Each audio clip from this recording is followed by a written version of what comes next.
Subscribe பண்ணுங்க. அப்படியே பக்கத்துல இருக்க பெல் ஐகானையும் பிரஸ் பண்ணுங்க. ரேவதி நட்சத்திரத்துல பிறந்தவங்களுக்கு தமிழ் விஸ்வாவசு வருஷம் எப்படி இருக்கும் இதான் மெயினா பார்க்கணும். ரேவதி அப்படின்னா நீங்க மீன ராசியில பிறந்தவங்க உங்களுக்கு தெரியும். இங்க நம்ம ராசி பலன் பார்க்கல, நட்சத்திர பலன் மட்டும்தான் பார்க்கணும். ஒருவேளை உங்களுக்கு ராசி பலன் வேணுங்கிறவங்க அதுக்கு தனியா வீடியோ போட்டிருக்கேன், விருப்பம்னா அதை போய் பாருங்க. இங்க ரேவதி நட்சத்திரத்துல பிறந்தவங்களுக்கு எப்படி இருக்கும்? இந்த விஸ்வாவசு வருஷத்துல முக்கியமான 3 கிரகங்களுடைய பேச்சு இருக்கு. சித்திரை மாதம் 31ஆம் தேதி, இங்கிலீஷ் பார்த்தீங்கன்னா மே 14ஆம் தேதி, ரிஷப ராசியிலிருந்து குரு பகவான் மிதுன ராசிக்கு போறார்.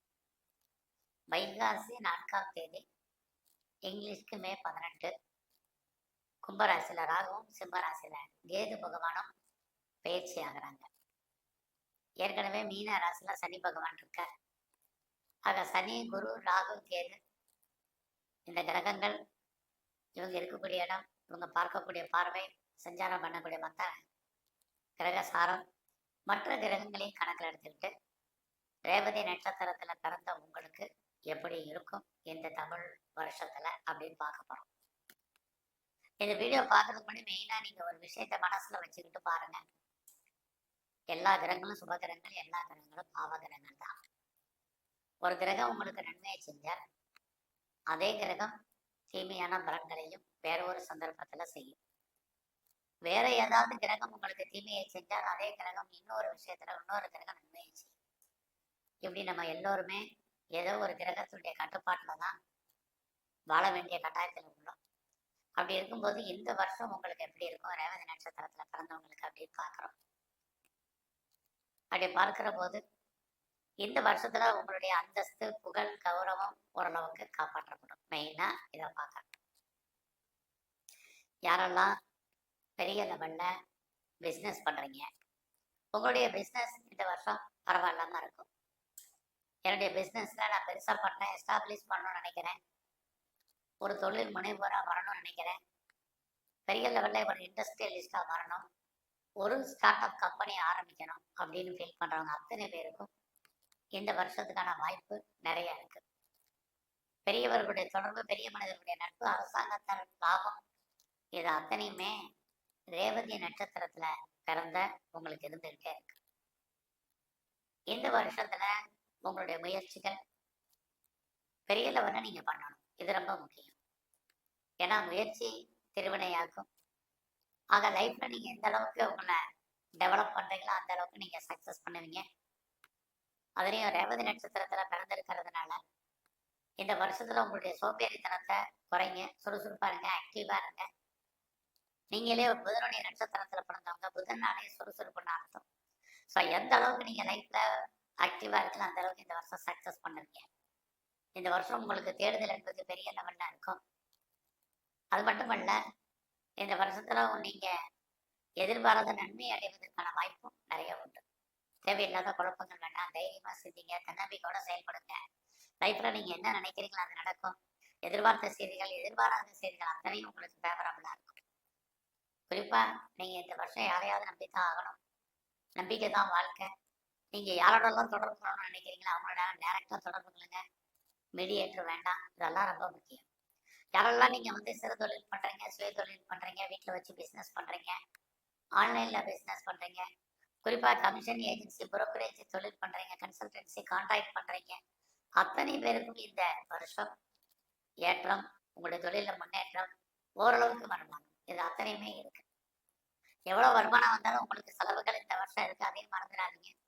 ரேவதி நட்சத்திரத்துல பிறந்தோ நீங்க எதுலையாவது இன்வெஸ்ட்மெண்ட் பண்ணுங்க, ரொம்ப நல்லது. இல்லைன்னா தேவையற்ற செலவினங்களை இந்த வருஷம் நீங்க ஃபேஸ் பண்ண வேண்டிய காலம் உண்டு. இந்த வருஷத்துல உறவுகளால் உங்களுக்கு நன்மை, உறவுகளால் பிரச்சனை, ரெண்டுமே கலந்து இருக்கு.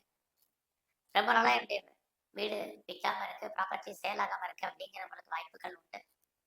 நான் ரொம்ப நாளா ஊர் மாறணும், இடம் மாறணும்னு நினைச்சு அதுக்கான வாய்ப்பு, சந்தர்ப்பங்கள் அமையல அப்படிங்கிறவங்களுக்கு இந்த வருஷம் எல்லாமே மாற்றங்கள் உண்டு. மாற்றம் இந்த வருஷம் உங்களுக்கு பெரிய லெவல்ல இருக்கு. அது மட்டுமல்ல, இந்த வருஷத்துல நீங்க விவசாயத்துல இருந்தீங்கன்னா ஓரளவுக்கு மகசூல் உண்டு. நான் பெரிய லெவல்ல ப்ரொடக்ஷன் சைட்ல இருக்கிறேன் அப்படிங்கிறவங்களுக்கு உற்பத்திக்கு தகுந்த சேல்ஸ் இருக்கு, ப்ராஃபிட் இருக்கு. இந்த வருஷத்துல யாரெல்லாம் அம்மாவுடைய அன்பு ஆதரவை எதிர்பார்க்குறீங்களோ கிடைக்கும். உங்களுடைய எஜுகேஷனை பொறுத்த வரைக்கும் ரொம்ப நல்லா இருக்கு. எல்லாவற்றுக்கும் மேலாக நான் பெர்மனண்ட் ப்ராப்பர்ட்டி வாங்கணும், குறிப்பா அசையும் அசையா சொத்துக்கள் வாங்கணும்னு ஆசைப்படுறவங்களுக்கு அதுக்கான வாய்ப்பு இருக்கு. ஒரு பக்கம் பாருங்க, வீடு விற்கணும்னு சொல்லியிருக்கிறேன், இன்னொரு பக்கம் ப்ராப்பர்ட்டி வாங்க வேண்டிய காலம்னு சொல்லியிருக்கேன். இதுதான் அந்த கிரகங்களுடைய தன்மை. இந்த வருஷத்துல இது வரைக்கும் எனக்கு திருமணத்துக்கான வாய்ப்புகள் இல்லை, எப்ப நடக்கும் தெரியல அப்படின்னு ஃபீல் பண்றவங்களுக்கு உங்களுக்கு திருமணத்துக்கான வாய்ப்பு நிறையவே இந்த வருஷம் உண்டு. இந்த வருஷம் நான் பெரிய லெவலில் பிஸ்னஸ் பண்றேன், அதை எக்ஸ்போர்ட் பண்றேங்கிறவங்களுக்கு பரவாயில்ல. அதுலேயே வெளிநாட்டில் தொடர்பு எக்ஸ்போர்ட்ல பண்ணவங்களுக்கு உங்களுடைய பணம் லாக் ஆகிறதுக்கான வாய்ப்பும் நிறைய இந்த வருஷம் உண்டு. குறிப்பா 20 நட்சத்திரத்துல பிறந்தவங்களுக்கு உங்களுடைய ப்ரொஃபஷன் எப்படி இருக்குன்னு பார்க்குறோம். வைகாசி 4க்கு அப்புறம் உங்களுடைய வேலையில நீங்க எதிர்பார்த்த ப்ராக்ரஸ் பெரிய லெவல்ல இருக்கு. வேலையில டிரான்ஸ்ஃபர் எதிர்பார்த்தீங்கன்னா கிடைக்கும், வேலையில என்ன சேஞ்சஸ் எதிர்பார்க்குறவங்களுக்கு கிடைக்கும், ரோல் மாற்றத்தை எதிர்பார்த்து இருக்கிறவங்களுக்கு கிடைக்கும். ஸோ வேலை இல்லாமல் போகாதே, ஐடியில் இருப்பதற்கான சூழ்நிலைகள் இல்லை, ஏதாவது ஒரு ஜாப் இருக்கும். யாரெல்லாம் சர்வீஸ்ல இருக்கீங்க, யாரெல்லாம் கவர்மெண்ட் சர்வீஸ்ல இருக்கீங்க, பிரைவேட் செக்டர்ல இருக்கீங்க, எனி அதர் ரெப்யூட்டட் கன்சர்ன்ல இருக்கீங்க, அத்தனை பேருக்கும் வேலை வாய்ப்புகள் பரவாயில்ல. பட் உங்களுடைய வேலையில ப்ரமோஷன் எதிர்பார்க்குறேன், இன்க்ரிமெண்ட் எதிர்பார்க்குறேன், இன்சென்டிவ் எதிர்பார்க்குறேன், போனஸ் எதிர்பார்க்குறேன், அரியர்ஸ் எதிர்பார்க்குறேன் அப்படிங்கிறவங்களுக்கு எல்லாம் நார்மலாக கிராஜுவலாக இதெல்லாம் கிடைப்பதற்கான வாய்ப்புகள் இருக்கு. பட் எந்த அளவுக்கு உங்களுடைய ஃபீல்டில் நீங்கள் எஃபர்ட் எடுத்து பண்ணலாம் அந்த அளவுக்கு ரெகக்னைஸ் உங்களுக்கு கிடைக்கும். இந்த காலங்களில் உங்களுடைய நேரடியான மறைமுகமான எதிராக அத்தனை பேரையும் நீங்கள் ஜெயிப்பீங்க. அது மட்டும் இல்லை, லோன் அப்ளை பண்ணிருந்தீங்கன்னா கிடைக்கும். ஏதாவது காம்படேட்டிவ் எக்ஸாமினேஷன் எழுதிருந்தீங்கன்னா பாஸ் பண்ணுவீங்க. குறிப்பாக கவர்மெண்ட் எக்ஸாமினேஷன் எழுதிருந்தீங்கன்னா நீங்கள் செலக்ட் ஆகிறதுக்கான வாய்ப்பு, இன்டர்வியூ அட்டன் பண்ணீங்கன்னா நீங்கள் சக்ஸஸ் பண்ணுறதுக்கான சூழ்நிலைகள் இது அத்தனையும் உங்களுக்கு உண்டு. இவ்வளவு நன்மைகளை செய்யக்கூடிய கிரகம் ரேவதி நட்சத்திரத்தில் பிறந்த உங்களுக்கு இந்த வருஷம் உடல் ஆரோக்கியத்தில் கவனம். உடம்புல நோய் எதிர்ப்பு சக்தி குறைவு, ஸோ உடம்புல இனம் காண முடியாத வியாதிகள், ஸ்கேனு, எக்ஸ்ரே, இசிஜி மாதிரிக்கெல்லாம் கட்டுப்படாத சூழ்நிலைகள் இது அத்தனையும் இருக்கு. யாருக்கெல்லாம் பெரிய லெவலில் ஸ்கின் டிசீஸ் இருக்கு, அலர்ஜி இருக்கு, கார்டியாக் ப்ராப்ளம் இருக்கிறவங்க, நரம்பு சம்பந்தமான பிரச்சனைகள் இருக்கிறவங்க அத்தனை பேர் சின்ன பிரச்சனைனாலும் நல்ல டாக்டரை கவனிச்சு பார்க்கணும். ஒருவேளை எனக்கு பெரிய லெவலில் லோன் இருக்கு, இஎம்ஐ இருக்கு, நான் வட்டி கட்டிக்கிட்டு இருக்கேன் அப்படிங்கிறவங்க ஹெல்த்தை பற்றி பயப்படாதீங்க. இல்லைனாலும் ஹெல்த் விஷயத்துல இந்த வருஷம் ரேவதி நட்சத்திரத்துல பிறந்த நீங்க ரொம்ப ரொம்ப அலர்ட்டா இருக்கணும். நான் முதலே சொன்னேன், ஒரு கிரகம் நன்மையை சொல்றது அநேக கிரகம் தீமையை செய்யும்னு. ஸோ இந்த வருஷத்துல உங்களுடைய உறவுகளை மெயின்டைன் பண்ணுங்க, குறிப்பாக நட்பு வட்டாரத்தை மெயின்டைன் பண்ணுங்க. நல்ல நண்பர்கள் உங்களை விட்டு பிரிஞ்சு போவாங்க. உங்களுடைய மூத்த சகோதர சகோதரிகளுக்காக நீங்க செலவு பண்ண வேண்டிய காலம், அல்லது அவர்கள் உங்களை விட்டு பிரிஞ்சிருப்பதற்கான வாய்ப்புகள் இது அத்தனையும் இந்த வருஷம் உண்டு. இந்த வருஷத்துல தேவையில்லாம யாருக்கும் பெரிய லெவலில் கடன் கொடுக்கறத அவாய்ட் பண்ணுங்க, இது ரொம்ப முக்கியம். வெளியூர்ல நான் இன்வெஸ்ட்மெண்ட் பண்றேன், வெளிநாட்டுல இன்வெஸ்ட்மெண்ட் பண்றேங்கிறவங்க தாராளமா பண்ணுங்க. நான் பாஸ்போர்ட் விசா அப்ளை பண்ணியிருக்கேன், கிடைக்குமாங்கிறவங்களுக்கு கிடைக்கும். நான் பிஆருக்கோ கிரீன் கார்டுக்கோ சிட்டிசன்ஷிப்புக்கு அப்ளை பண்ணிட்டு வெயிட் பண்ணிட்டு இருக்கேன். இந்த வருஷமா தேர்மானம் கண்டிப்பாக வரும். அவசரப்பட்டு பார்க்குற வேலையை விட வேண்டாம், கம்பெனி மாற வேண்டாம். கம்பெனி சுவிட்ச் ஓவர் ஆகிறதுல நிறைய ஸ்ட்ரகிள், பிரச்சனை, போராட்டங்கள் இருக்கு.